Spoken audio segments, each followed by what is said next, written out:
Hello friends, welcome to Roshni's kitchen. आज आम बनइबा छुई आलू भजा। एटा को आम मुनिगा भी कहू ओडिया रे। एटा मोर फेवरेट रेसिपी फ्रेंड्स, मते बहुत बढ़िया लगे भात सहित। तो एथि हमको दरकार मुनिगा आलू।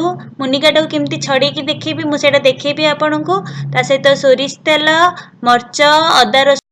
एक्चुअली फ्रेंड्स गोटे साउथ इंडियन वेजी अच्छी सी सब बड़े आनी थे मुनिगा। तो एथर से आनी तो भाविली आ सहित मुझे रेकर्डिंग भी करदेवी, गोटे अपरच्युनिटी अच्छी।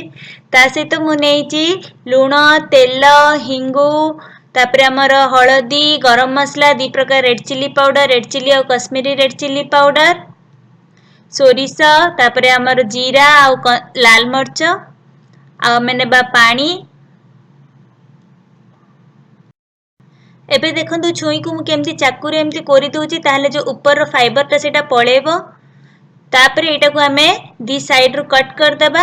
एबे मु गोटे साइड रो कट कर देबी। कट करिकी छोट छोट खंड करबी 2 इंच साइज रो खंड करिकी। तापरे एटा को एमती झिकिले केते बढ़िया सेटा बाहर जीवो, जो एक्स्ट्रा फाइबर ता थिबो देखंतु एमती करिकी। ताहले एटा हमको एते पिता भी लागिबनी आ भलो से हमर एटा रसटा बाहरिबो चोबेला बेले। एमती करके आपण काढी दियंतु।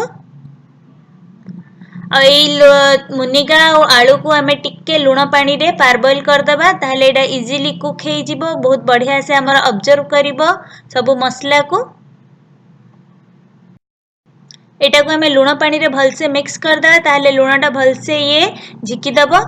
तापर हमर एठी तेलटा गरम हे गेला। एथिरे हमें फुटण पके दबा। सोरिषटा फुटला परे हमें एथिरे कंचा मरचा और अदा रसुण पेस्ट पके दबा। अदा रसुणटा मु एठी छेचिची, ताहले हमर एटा फ्लेवरटा बहुत बढ़िया आसीबा। आपण चाहिले अदा रसुण पेस्ट बनेकी भी रखि परिबे।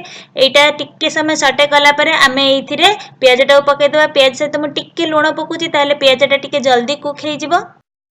मु एठी सोरिष तेल यूज करची फ्रेंड्स। ओडिसा रे जनरली सोरिष तेल बहुत परिमाण रे यूज हुए, तार फ्लेवर ही बहुत बढ़िया थाए। जदि आपण सोरिष तेल भल लागेनी आपण नॉर्मल कुकिंग ऑयल भी यूज करि परिबे। तापरे पियाजटा टिके गोल्डन कलर हला परे हमें इथरे टमाटर को पके देबा। टमाटर को टिके मसी टेक्सचर हला जे हमें कुक करिबा। एथिरे मु बाकी सब मसला एथिरे ऐड कर देबी। मु एथिरे कश्मीरी रेड चिली पाउडर नीची, जेहेतु कि तार कलर बढ़िया आसीबा और टिके राग अंशटा कम थाए। छुईटा आपण एमती वे बनातु, बहुत टेस्ट लगे फ्रेंड्स। भात सहित बढ़िया गोटे सब्जी हो आपणकर। एटा को हमें भल से कुक कर दबा। आपण सबुले चेष्टा करंतु टिके घोड़े की कुक करिया पई। सेइथिरे कोन हुए हमर जो परिवार मॉइस्चर एटा बढ़िया से कुक हे जाए आ कम जाळ रे कुक हे जिवो आ गैस भी कम खर्च हबो। ए भितरे हमर छुई आलूटा भी पारबॉइल हे गेला। तार पानीटा को हमें छाणी दबा। से पानीटा को आपण फिंगंतुनी, आपण कोनसी ग्रेवी किंबा डाली रे भी यूज करि परिबे।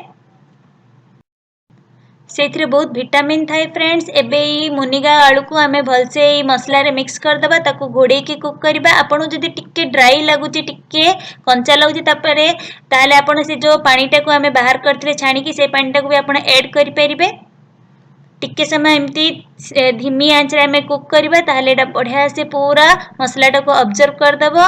लास्ट को आपण इथरे धनिया पत्र मिसे दियंतु। बस गरमा गरम भात डाली से तो सर्व करंतु। मते जणांतु आपन केमती लागिला एटा बनेइकिरी।